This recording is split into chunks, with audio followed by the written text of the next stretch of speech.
Bienvenue, chers spectateurs, sur la chaîne Homme Sigma officiel. Aujourd'hui, nous allons explorer un sujet fondamental pour tout homme qui aspire à atteindre le statut Sigma.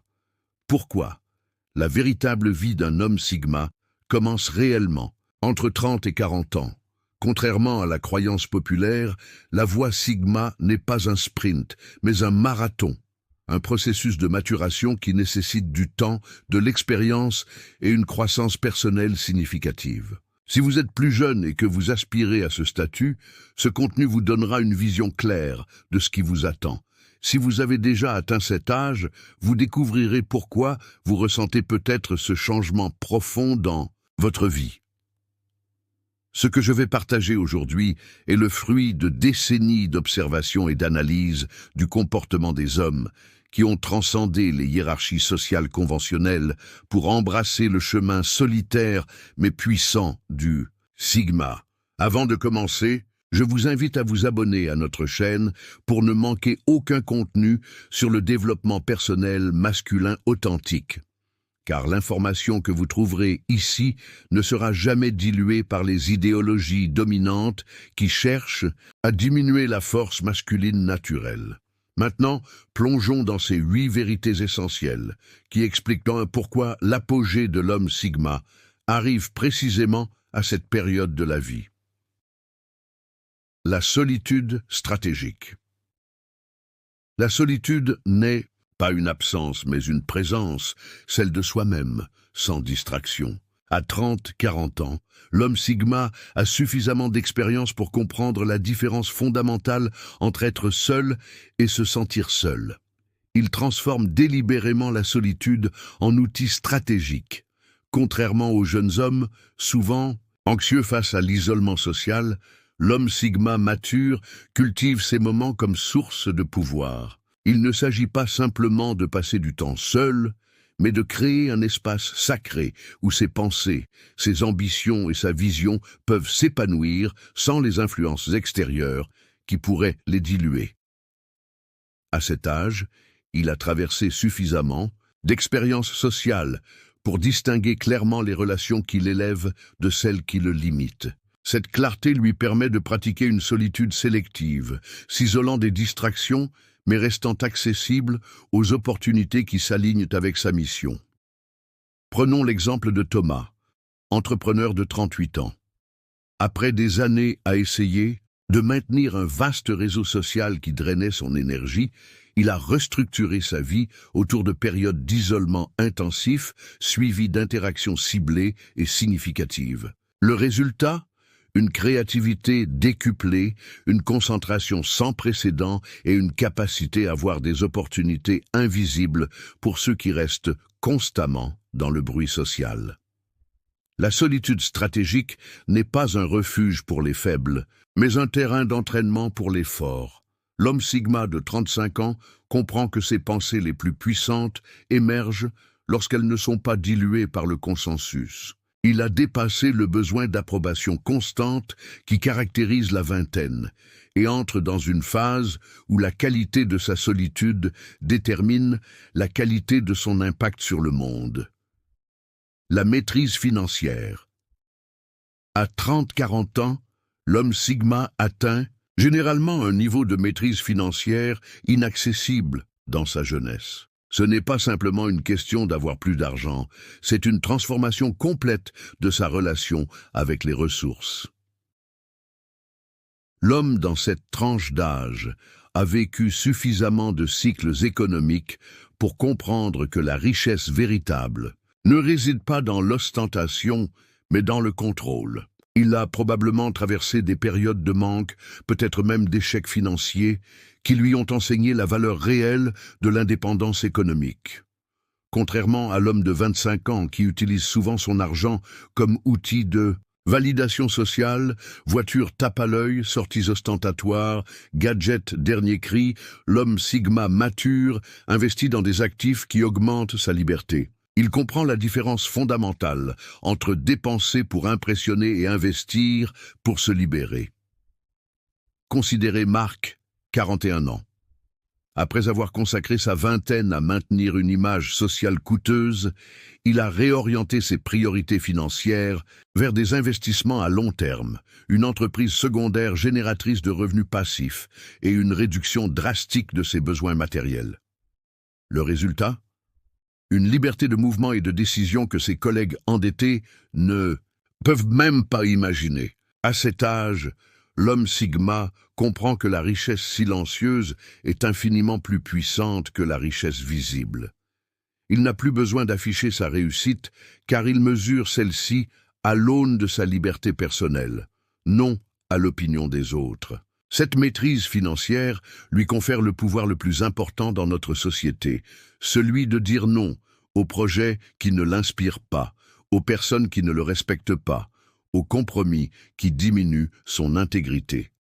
Pas la clarté mentale. Vers 35 ans, l'homme Sigma atteint un niveau de clarté mentale qui transforme radicalement son efficacité dans tous les domaines. Ce n'est pas seulement une question d'intelligence, c'est une purification cognitive qui résulte de l'élimination progressive des illusions de jeunesse.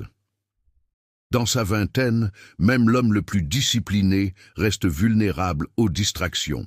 Nombreuses, l'approbation sociale, les plaisirs immédiats, les débats idéologiques stériles. À 30-40 ans, après avoir expérimenté la vacuité de ses poursuites, l'homme Sigma développe une capacité à identifier immédiatement ce qui mérite son attention. Cette clarté mentale se manifeste par une prise de décision assurée, sans les hésitations caractéristiques des hommes plus jeunes. L'homme Sigma a suffisamment vécu pour reconnaître les schémas répétitifs, anticiper les conséquences et trancher avec une assurance que seule l'expérience peut conférer. Prenons l'exemple de Nicolas, consultant de 39 ans. Après avoir passé des années à s'épuiser dans des débats interminables et des projets secondaires, il a développé un filtre mental impitoyable. Désormais, il évalue chaque opportunité en fonction d'un critère simple mais puissant. Est-ce que cela contribue directement à ma mission principale? Cette discipline mentale lui permet d'accomplir en une semaine ce que ses collègues plus jeunes, malgré leur énergie, peinent à réaliser en un mois. La clarté mentale à cet âge provient également d'une libération progressive des illusions sociétales. L'homme Sigma a vu suffisamment de tendances venir et partir pour comprendre la différence entre les principes éternels et les modes passagères. Cette perspective lui permet de rester ancré quand d'autres sont ballottés par chaque nouvelle vague d'opinion populaire. L'indépendance émotionnelle. L'indépendance émotionnelle représente peut-être la transformation la plus profonde que connaît l'homme Sigma, entre 30 et 40 ans. Cette évolution ne signifie pas devenir insensible, mais plutôt devenir l'architecte conscient de son paysage émotionnel. Dans sa jeunesse, même l'homme le plus discipliné reste vulnérable aux montagnes russes émotionnelles. Euphorie après, une validation externe, désespoir face à un rejet, colère disproportionnée face aux obstacles. À 35 ans, après avoir traversé suffisamment de ces cycles, l'homme Sigma développe une relation fondamentalement différente avec ses émotions. Il comprend que les émotions sont des informations, non des directives. Là où l'homme plus jeune est souvent esclave de ses réactions émotionnelles immédiates, le Sigma mature observe ses émotions avec un détachement stratégique, les analysant avant de déterminer s'il convient d'agir en fonction d'elle. Considérez l'exemple d'Antoine, 42 ans. Après des années où ses relations personnelles et professionnelles étaient sabotées par des réactions impulsives, il a développé une pratique quotidienne de méditation et d'auto-analyse. Aujourd'hui, face à une provocation qui aurait autrefois déclenché une réaction immédiate, il maintient une tranquillité qui lui permet d'évaluer la situation et de répondre de manière calculée plutôt que réactive. Cette indépendance émotionnelle se manifeste également dans ses relations. L'homme Sigma ne dépend plus de partenaires romantiques ou d'amitié pour maintenir son équilibre émotionnel. Ces relations deviennent des choix conscients qui enrichissent sa vie, non des béquilles nécessaires à sa stabilité. Cette position lui confère un pouvoir de négociation sans précédent dans toutes ses interactions. Il entre en relation depuis une position d'abondance plutôt que de manque. La connaissance de soi. À 30-40 ans, l'homme Sigma atteint un niveau de connaissance de soi inaccessible dans sa jeunesse. Cette lucidité personnelle dépasse largement la simple introspection. C'est une cartographie précise de ses forces, faiblesses, valeurs et aspirations, forgées dans le feu des expériences vécues. Dans sa vingtaine, même l'homme le plus réfléchi reste partiellement un mystère pour lui-même. Il peut croire passionnément à certaines valeurs, poursuivre certains objectifs, sans réaliser qu'il suit souvent des scripts sociaux hérités plutôt que ses véritables aspirations. À 35 ans, après avoir suffisamment expérimenté, échoué et réussi, le voile commence à se lever. L'homme Sigma, à cet âge, connaît avec précision ses capacités réelles, sans les surestimer par arrogance juvénile, ni les sous-estimer par manque d'expérience. Cette évaluation lucide lui permet d'accepter des défis qu'il peut réellement relever et d'éviter ceux qui ne s'alignent pas avec ses compétences ou ses objectifs. Prenons l'exemple de Pierre, 37 ans. Après avoir passé sa vingtaine à poursuivre une carrière prestigieuse dans la finance qui le laissait profondément insatisfait, il a traversé une période d'exploration méthodique de ses véritables intérêts. Cette quête l'a conduit à découvrir une passion pour l'architecture durable. Sa transition professionnelle, bien que risquée, a été calculée précisément en fonction de ses compétences transférables et de ses valeurs authentiques. Cette connaissance de soi s'étend également à ses besoins relationnels. L'homme, Sigma à cet âge, a suffisamment expérimenté pour savoir précisément quel type de partenaire, amis ou collaborateurs lui permettent de s'épanouir. Il ne perd plus de temps dans des relations incompatibles par peur de la solitude ou conformisme social. Le détachement social. Le détachement social représente l'une des libertés les plus puissantes que l'homme Sigma acquiert entre 30 et 40 ans. Ce n'est pas un rejet misanthropique de la société, mais une libération progressive des chaînes invisibles de l'approbation sociale. Dans sa jeunesse, même l'homme le plus indépendant reste vulnérable aux besoins de validation externe. Ses choix sont souvent influencés, parfois inconsciemment, par ce que ses pairs, sa famille ou la société considèrent comme réussi ou respectable. À 35 ans, après avoir vu la nature éphémère et souvent arbitraire des jugements sociaux, l'homme Sigma développe une immunité à cette pression. Ce détachement lui permet de prendre des décisions basées uniquement sur ses valeurs et objectifs personnels, sans le filtre déformant de ce que les autres vont penser. Cette liberté cognitive est peut-être le super-pouvoir le plus significatif de l'homme Sigma mature. Considérez l'exemple de Laurent, 41 ans. Après une carrière conventionnelle en entreprise où chaque décision était pesée à l'aune de son impact sur sa réputation professionnelle, il a progressivement cultivé ce détachement.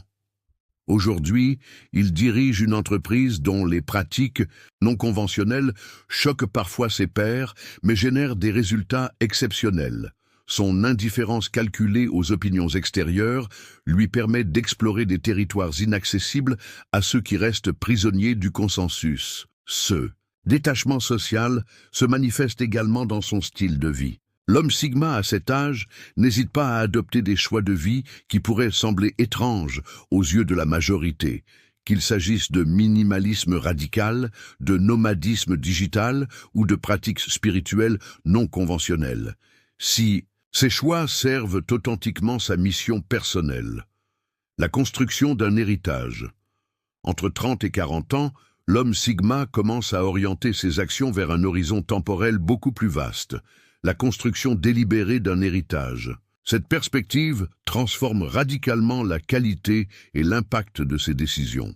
Dans sa vingtaine, même l'homme le plus ambitieux reste généralement focalisé sur des objectifs à court ou moyen terme.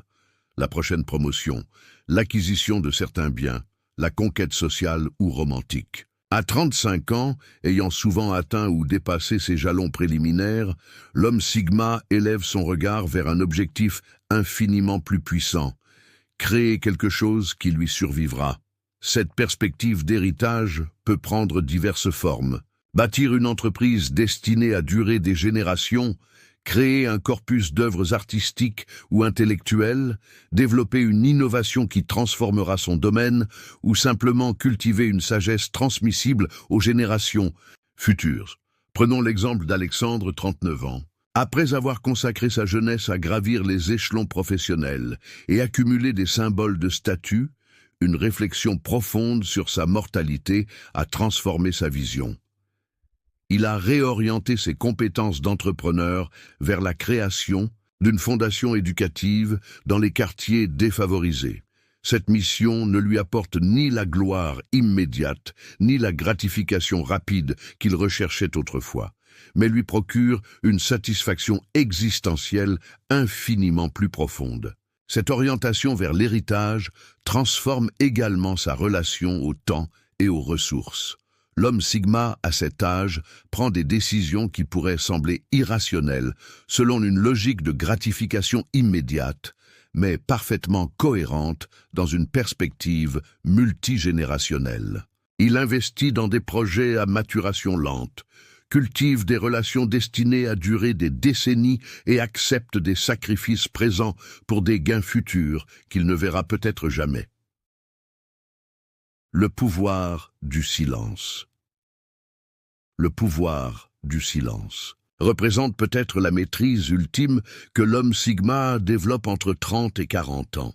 Ce n'est pas simplement une question de parler moins, mais une transformation profonde de sa relation aux mots, à l'expression et à la communication. Dans sa jeunesse, même l'homme le plus réfléchi ressent souvent le besoin de verbaliser ses pensées, défendre ses positions, annoncer ses intentions ou justifier ses choix. À 35 ans, ayant observé comment les paroles excessives diluent le pouvoir et compromettent les objectifs, l'homme Sigma cultive une économie de paroles stratégiques. Il comprend que chaque déclaration inutile est une fuite d'énergie, chaque intention annoncée prématurément une invitation à la résistance, chaque opinion non sollicitée une diminution potentielle de son influence. Cette conscience le conduit à parler uniquement lorsque ses mots ajoutent une valeur réelle à la situation. Considérons l'exemple de Matthieu, 43 ans. Après des années où son besoin de reconnaissance le poussait à partager constamment ses projets, opinions et réalisations, il a progressivement adopté une discipline du silence. Aujourd'hui, en réunion professionnelle, sa rareté verbale fait que lorsqu'il prend finalement la parole, la pièce entière s'immobilise pour l'écouter. Son influence s'est paradoxalement multipliée à mesure qu'il parlait moins. Ce pouvoir du silence s'étend également à sa présence digitale. Contrairement à ses pairs qui documentent obsessivement leur vie sur les réseaux sociaux, l'homme Sigma maintient une empreinte numérique minimaliste et stratégique. Il comprend que l'absence d'informations à son sujet crée une aura d'intérêt et de mystère infiniment plus puissante que la surexposition. Nous voici au terme de cette exploration des 8 raisons fondamentales pour lesquelles la vie véritable d'un homme Sigma commence entre 30 et 40 ans. Ces transformations, de la solitude stratégique au pouvoir du silence, ne sont pas des dons automatiques que l'âge apporte, mais des capacités que le temps permet de cultiver à travers l'expérience et la réflexion consciente. Si vous êtes plus jeune et aspirez au statut Sigma, ne voyez pas ces observations comme décourageantes, mais comme une cartographie précieuse des territoires que vous traverserez. Chaque expérience, chaque échec, chaque désillusion de votre vingtaine n'est pas un détour, mais un élément essentiel de votre maturation vers cette forme supérieure d'existence masculine. Si vous avez déjà atteint cette tranche d'âge, j'espère que cette analyse vous a permis de contextualiser les transformations que vous ressentez peut-être déjà. La route Sigma n'est pas celle de la majorité. Elle exige patience, résilience et une volonté inébranlable de transcender Les limitations conventionnelles de la masculinité. N'oubliez pas de vous abonner à notre chaîne Homme Sigma officiel pour continuer ce voyage de développement personnel authentique. À l'ère de la confusion généralisée sur ce que signifie être un homme, notre mission est de préserver et transmettre une sagesse masculine intemporelle qui a été délibérément obscurcie par la société moderne. Votre abonnement n'est pas simplement un clic. C'est un acte de résistance contre la dilution de la force masculine naturelle et un investissement dans votre propre évolution vers la liberté Sigma. Merci d'avoir consacré votre temps et votre attention à ce contenu. Jusqu'à notre prochaine rencontre, cultivez votre force intérieure et rappelez-vous, la véritable liberté commence par l'indépendance d'esprit.